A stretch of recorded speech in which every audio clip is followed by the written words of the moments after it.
बेलै पर्यो बुके नि हो सालै जो तल पर्यो भार से तल पर्यो भार से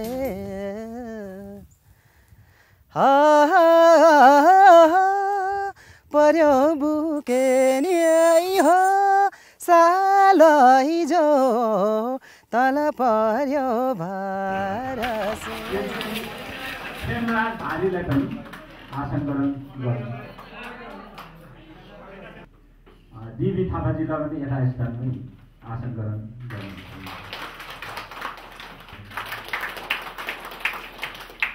आसन ग्रहणकै क्रममा ललितपुर मगर सेवा समाजका अध्यक्ष बिनबहादुर बलाजीलाई पनि यथास्थानमा आसन टुलबहादुर श्रीलाई पनि यथास्थानमा आसन गर्नु डाइरेक्टर नारायणी राईलाई पनि यथास्थानमा आसन गर्नु आसन ग्रहणको क्रममा सम्पूर्ण सदस्यहरूलाई पनि यथास्थानमा आसन गर्न अब हाम्रो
आयोजना भएको अभिनन्दन सभा भाषली सेवा समाज काठमाडौँले आयोजना गरेको हाम्रो पूर्व प्राध्यापक श्री धनबहादुर गुरुङज्यूको अभिनन्दन समारोह आयोजना हुन गइरहेको छ।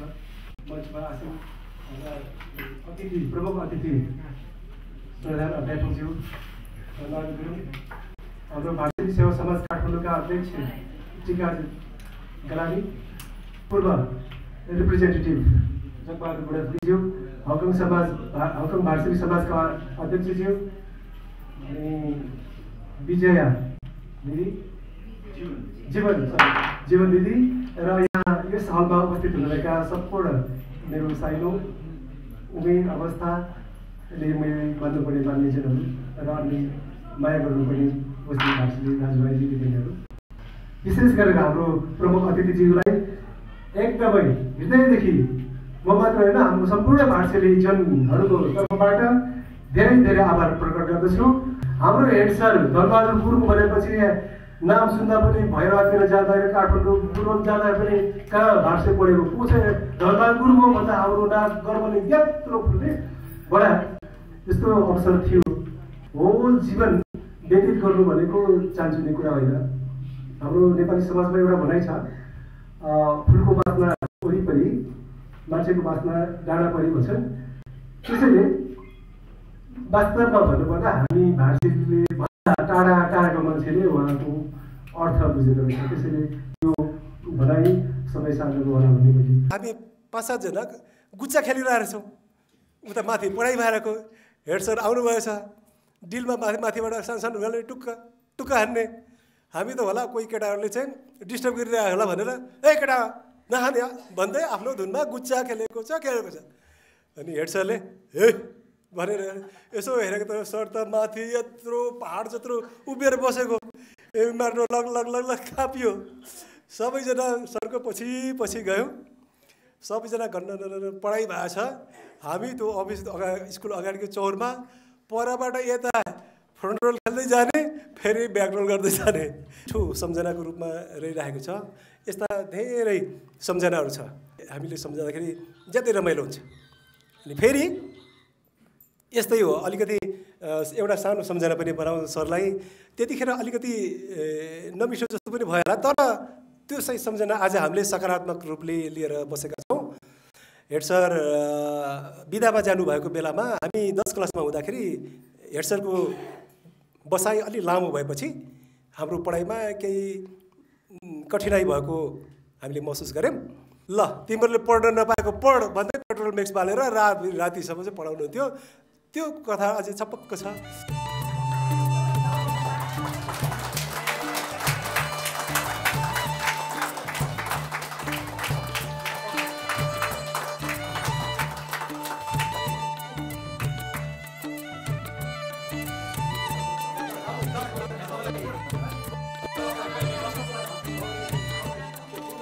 अब कार्यक्रम अगाडि बढाउनको लागि मेजर हेमलाल पुनलाई आदरणीय गुरुवर्गहरू, अब हाम्रो कार्यक्रम छोटो जान्छ र यसमा श्रद्धेय गुरु श्री धनबहादुर गुरुङप्रति भाषेली समाज र भाषेका उहाँका हामी जस्ता विद्यार्थीहरूको तर्फबाट केही शब्दहरू चाहिँ टक्राइदिनु हुन म प्रोफेसर डाक्टर कृष्ण छन्टेलज्यूलाई हार्दिक अनुरोध गर्दछु।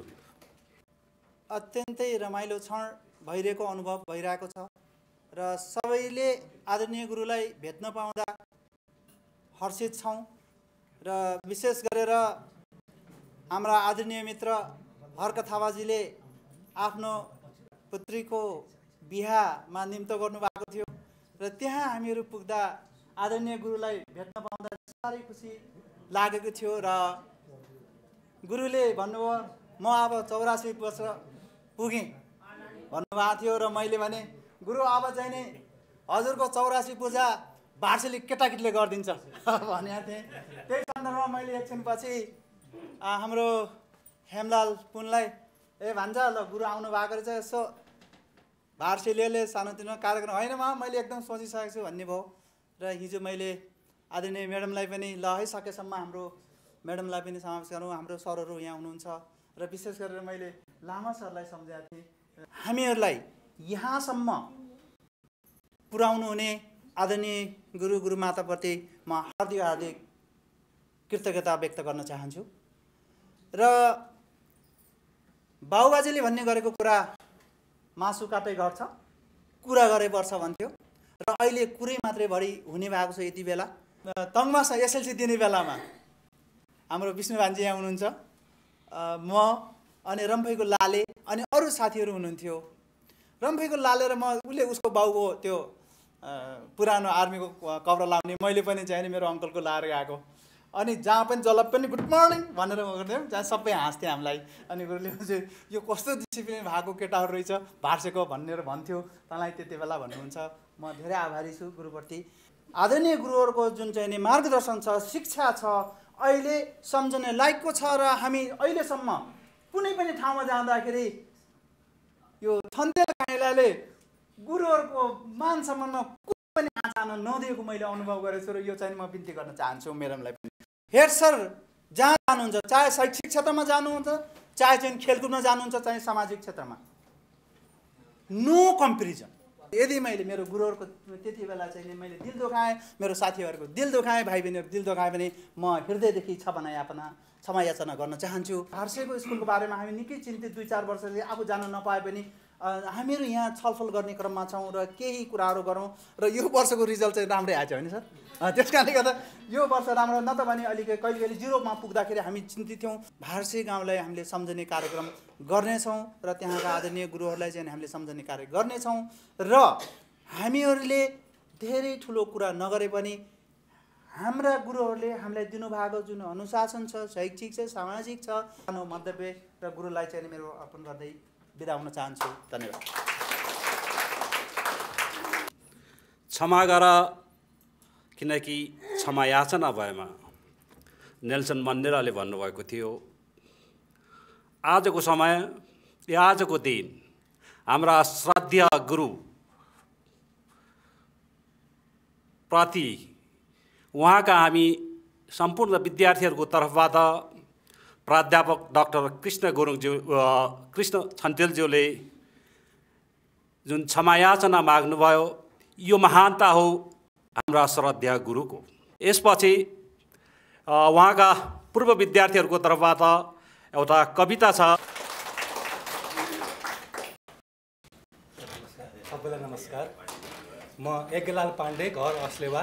यस्तै कुरामा चल्दाखेरिमा सर मेरो पढाइ एकदम उनै छ, मलाई चाहिँ तपाईँहरूको म भाँडा माझ्छु, भात पकाइदिन्छु, मलाई चाहिँ जसरी भए पनि म पास भएर जानुपर्छ, मलाई अरू केही पनि थाहा छैन, मलाई यहाँ बस्ने म जुनिया बसेर मेरो पढाइ चाहिँ हुँदैन भनेर उहाँहरूलाई चाहिँ नि नमस्कार चढाएपछि सरहरूले ल हुन्छ आइएछ चाहिँ भन्नुभयो र त्यसपछि म चाहिँ नि सरहरूसँग होस्टलमा बसेर सरहरूको भात पकाएर भाँडा माझेर म 1 वर्ष त्यहाँ गरेँ। झन्डै 2nd डिभिजनमा म पास पनि भएँ र यसरी सरहरूको सहयोगबाट मैले आफ्नो चाहिँ नि पठन पाठनलाई त्यहाँ एसएलसी पास गरेर निस्किएर यसरी हेड सर आउनु भएको छ, आऊ भन्नुभयो। कविताको शीर्षक छ भेटघाट कार्यक्रम। खुसी छौँ आज हामी यसरी हेड सरलाई पाउँदा, बिछोड पछिको मिलनमा यो कविता गाउँदा। कडा परिश्रम, साहस र पराक्रम बटुली सधैँ अघि बढ्ने, ढिला सुस्ती र लोसेपन देखाइ नपढ्नेहरूलाई कुखुरा बनाई घुमाउने। यो हेड सरको जाने एउटा मैले है। हेड सरको त्रासले गर्दा स्कुलको रिजल्ट राम्रो थियो, जसका कारणले गर्दा हामीमा अघि बढ्ने प्रेरणा दियो। कडा प्रशासन, मिजाज र सद्भावले गर्दा त्यसकै जगले गर्दा आज हामीमा परिश्रमी बन्ने पाठ सिक। अस्लेवा, लिम्गा, ग्वादी, रिमुवा हसरा भनी धाउँथे। जति वर्णन गरे पनि आज यी गुरुको बारेमा सकिँदैन केही गरे नि यथार्थता वर्ष 84मा हिँड्दाखेरिमा हामीले देख्न लेखेको गल्ती भएमा क्षमा दिनुहोला लेखेँ जे जे देखेको। हवस् त नमस्कार। आदरणीय भार्सेका व्यक्तित्व श्री जगबहादुर बुढाथोकीज्यूलाई म केही शब्दहरू भनिदिन अनुरोध गर्दछु। आज प्रमुख अतिथि श्री धनबहादुर गुरुङज्यू तथा उपस्थित दाजुभाइ श्रीमती र भाषाले बन्धुहरू, आज यस समारोहमा संलग्न हुन पाउँदा अति नै खुसी लागेको छ। हामी भाषाले भनेर गर्व त गर्छौँ, तर भाषामा त्यति समय पनि बिताएको छैन होला। हामी धेरै त हामी बाहिरै बस्छौँ। हामी लाउरेका सन्तान, लाउरेका छोराछोरीहरू, लाउरे गएर हिँड्नेहरू सधैँ बाहिर अरूको सेवा गरेर बस्यौँ, तर आफ्नो देशको आफ्नो गाउँको सेवा चाहिँ हामीले गर्न सक्छौँ जति उहाँहरूले गर्नुभयो। त्यसकारण उहाँलाई हामीले जति सम्मान गरे पनि जे गरे पनि सब त्यो कमी नै हुन्छ। त्यसकारण हामीले उहाँप्रति कृतज्ञता प्रकट गर्नु स्वाभाविक हो। र आज यहाँ हामीहरू संलग्न भएर जम्मा भएर उहाँको सम्मान गर्नु चाहिँ एउटा ठुलो कुरा हो, हाम्रो भाग्यको कुरा। उहाँको होइन कि हाम्रो भाग्यको कुरा हो उहाँलाई हामीले हाम्रो बिचमा पाउनु। त्यसकारण आज तपाईँ हामीहरू हाम्रो भाषण सुन्नुभन्दा उहाँको भाषण सुन्न बेस हुन्छ। यति भनेर म आफ्नो हामीलाई उहाँका अनुभवहरू र हामीका कमी कमजोरीहरू के थिए र हामीले भविष्यमा गर्नुपर्ने के कस्ता उपायहरू या कामहरू छन् भन्ने केही सुझावहरूको अपेक्षा राख्दै म यो माइक श्रद्धेय गुरुलाई तपाईँ आउँछु। भर्ती गर्न आउँथेँ त्यतिखेर म 10-12 वर्षको थिएँ। ब्रिटिसको जमाना थियो, ब्रिटिसको लडाइँ भएको जहाँ थिएँ। त्यहाँ आउँदाखेरि मैले के देखेँ भने सबै पेन्सनरवालाहरू त्यो पेन्सन लिन आउँथे कुनाघाटमा, सबै डाँडा काँडा सबैको आउँथ्यो। त त्यहाँ पेन्सन कता एउटा क्याम्पमा जुम्रा मार्ने टेन्ट भनेर लेखेको थियो। त्यो कुनाघाटमा जुम्रा मार्ने टेन्ट भनेर लेखेको थियो। त्यसपछि मैले गएर हेरेँ कि जुम्रा मार्ने टेन्ट के हो भन्दाखेरि नेपाली पेन्सनर आउनेहरूलाई जुम्रा मार्ने टेन्ट। मलाई आफ्नो नेपालीको गर्व लागेर यस्तो दुःख लाग्यो कि कुनै देशमा पनि त्यस्तो लेख्दैन जुन हिन्दुस्तानले लेखेको छ कि जुम्रा मार्ने टेन्ट गरेर नेपालीले साह्रो उस गरेको। मलाई त्यो सबभन्दा नराम्रो लाग्यो।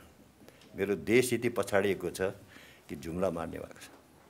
त्यतिखेरै 12-15 वर्षको उमेरमा मैले प्रतिज्ञा गरेँ कि म मेरो देशमा जाने हो। यो पछाडिएको यो जुम्रा मार्ने यति पछाडिको सारा संसारमा कहीँ कुनै जग्गामा लेखेको थिएन त्यसले। त्यसपछि म पढ्न सुरु गरेँ। पढेर मैले 1947मा जय जय हिन्दुस्तान स्वतन्त्र भयो त्यतिखेर 9th मा पढ्थेँ, जय जय पनि गरेँ। ठुल्ठुलो थिएँ। र मलाई समातेर उनले कर्नल त्यहाँ पल्टनको उसले जा त आर्मीमा जा भने मैले होइन म त आर्मीमा जान्न। जाऊ कि आर्मीमा जाऊ, अहिले यहाँ अफिसरहरूको सर्टेज भएको छ त जाने बित्तिकै भोलि लप्तान भएर आन्छ, हामीले तँलाई सेल्युट गर्छ भने। मेरो मनमा त नेपालको जो जुम्रा मारेको जो छ त्यो यहाँ बसेको थियो मेरो यसमा। त मलाई आफ्नो चिन्ता थिएन, देशको चिन्ता थियो। म भर्ती हुन्न भने सबैले भन्छ त भर्ती किन हुन्नस्, भोलि अर्को जाने बित्तिकै त्यो लप्तान हुन्छ त भोलि आने बित्तिकै तँलाई हामीले सेल्युट गर्छु। मलाई सेल्युट लिएर के गर्छ, मेरो मनमा एउटा धोको छ त्यो म पुरा गर्न खोज्छु।